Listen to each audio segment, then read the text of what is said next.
Just where to start. There's so much. So much where to start. I want to tell you a story today about a guy who was just as ordinary and just as common as anybody here. He was high and low on his faith. As far as his commitment, he was back and forth. He definitely had anger issues.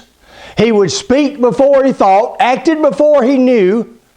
But before I get too negative on this guy, I would like to say he is the only common man who ever walked on water.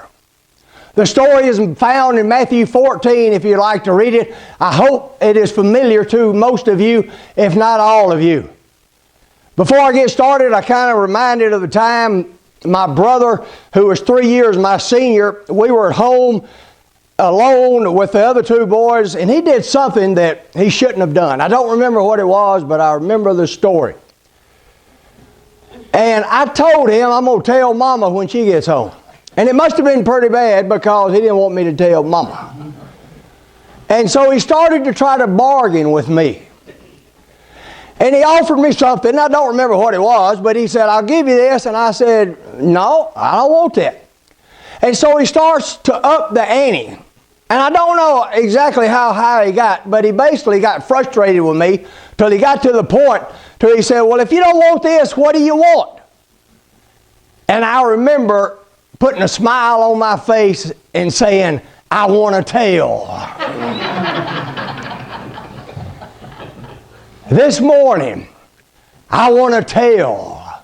I want to tell you a story, an amazing, incredible story about a man who, against impossible odds, with nothing but discouragement from his family and friends, and great risk to his own personal health, decided to step out and walk where no man had walked before. It is an amazing story, made even more amazing by the fact that it is true. But I want to use it as a parable today, as a metaphor today. And I want to put you in the story because you need to understand there are only two kinds of people in this world and only two kinds of churches. Those that pull back into the lameness and sameness and mediocrity and business as usual that characterize so many people are those who are willing to step out and walk with God. Now, I am not suggesting that when you leave here today, you will be able to physically go and walk on water. But I am suggesting that there is more to the Christian life than most people experience. But it is only available to those who are willing to step onward and upward and outward with God.